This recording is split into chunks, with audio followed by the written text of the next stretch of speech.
Hello friends, welcome. Today we are going to learn non-deterministic finite automation. Friends, I have already covered 5 lectures on this topic of the theory of automation. If you have not watched those videos, please watch them so that you can get the clear idea, you can get the clear concept about these automations, because these all concepts are very interrelated to each other. So let's start, friends. First of all, you need to know what is the non-deterministic finite automation. First of all, you have to know the deterministic finite automation for understanding this deterministic finite automation. So if you have not watched my previous video, please watch them so that you can get the clear concepts.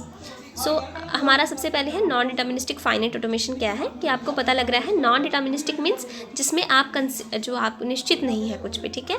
तो इसमें क्या है कि आपकी जो states हैं वो finite, आपको बिल्कुल उसके बारे में क्लियर आइडिया नहीं है कि वो उतनी ही रहेंगी. सो इसके अंदर क्या है कि किसी इनपुट सिंबल पे हमारी जो मशीन है वो कॉम्बिनेशन ऑफ स्टेट्स पे मूव कर सकती है. But in the deterministic finite automation क्या था कि हमारे पास किसी इनपुट सिंबल पे हमारी मशीन किसी पर्टिकुलर एक ही स्टेट पे मूव करती थी. बट यहाँ पे मशीन जो है वो मूव कर सकती है number of combinations of the states पे. सो यहाँ पे जो एग्जैक्ट स्टेट होती है किसी भी मशीन की जिस पे वो मूव करेगी वो हम डिटरमाइन नहीं कर सकते हैं. सो इसीलिए हम इसे नॉन डिटर्मिनिस्टिक फाइनाइट ऑटोमेशन कहते हैं. यहाँ पे नंबर ऑफ स्टेट्स जो है वो फाइनाइट रहती हैं, that's why it is non deterministic finite automation. But if we because we are not we cannot determine the states, that exact state by which the machine moves on getting the particular inputs. So that's why it is known as a non-deterministic finite automation. सो ये देखिए आपकी formal definition. इसको भी हम 5 टप्पल से represent करते हैं जैसे हमने डिटर्मिनिस्टिक फाइनाइट ऑटोमेशन में किया था. इसमें सिर्फ जो चेंज आता है वो आता है हमारे ट्रांजिशन फंक्शन पे, क्योंकि इसमें ट्रांजिशन फंक्शन में क्या है कि q cross sigma tends to 2⁻⁻q. क्योंकि इसमें क्या था डिटर्मिनिस्टिक फाइनाइट ऑटोमेशन में हमारी किसी पर्टिकुलर स्टेट पे q पे ऑन गेटिंग इनपुट अल्फ़ाबेट, मतलब कोई भी हम इनपुट लेते थे तो उसमें हमारे पास एक ही स्टेट होती थी. तो उसमें हम क्या लिखते थे q cross sigma tends to q.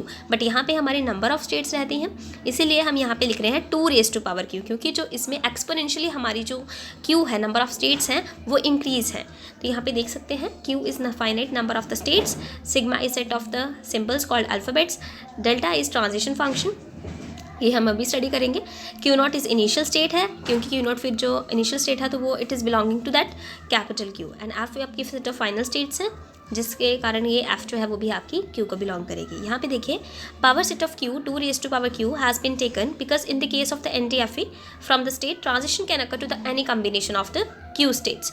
ये देखिए you will get the clear idea when I will give an example. यहाँ पे देखिए उसमें क्या था, हमारे पास सपोज यहाँ पे Q0 स्टेट है और ये आपकी Q1 स्टेट है.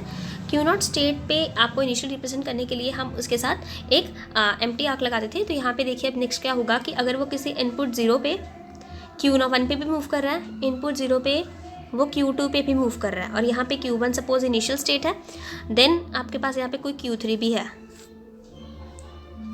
जो आपकी फाइनल स्टेट है. तो एक से ज़्यादा फाइनल स्टेट्स भी पॉसिबल हो सकते हैं किसी भी मशीन के अंदर. तो अब ये देखिए अगर आप सपोज़ करते हैं यहाँ पे क्या हो रहा है कि Q0 जो है वो आपकी क्या रिप्रेजेंट कर रही है, इनिशियल स्टेट रिप्रेजेंट कर रही है, ये आपकी फाइनल स्टेट्स हैं. Q0 जो है वो 0 इनपुट पे ही 2 स्टेट्स पे मूव कर रहा है. इट मीन्स यहाँ पे जो हमारा सिग्मा है that is Q cross sigma, delta is Q cross sigma is equals to tends to 2⁻⁻q. मतलब इसमें जो नंबर ऑफ स्टेट्स पे जो मूव कर सकता है वो हमारी सेम नंबर ऑफ स्टेट पे ही वो ज़्यादा नंबर ऑफ स्टेट्स पे मूव कर सकता है. जैसे आप यहाँ पे देख सकते हैं, अगर मैं इसको और कंसेप्ट वाइज दूँ तो ये देखिए क्या हो रहा है कि Q0 जो था on getting input 0 it goes to Q1, और Q0 on getting input 0 it goes to Q2 also. तो यहाँ पे सेम इनपुट पे ही वो 2 स्टेट्स पे क्या कर रहा है, मूव कर रहा है. सो दैट्स वाई इसमें हम नॉन डिटर्मिनिस्टिक फाइनाइट ऑटोमेशन कह रहे हैं, क्योंकि हमें नहीं पता है एग्जैक्टली हमारी जो स्टेट है वो कितनी ट्रांजिशंस हो सकती है किसी मशीन के अंदर. So thank you friends. If you like my video please like share subscribe my channel.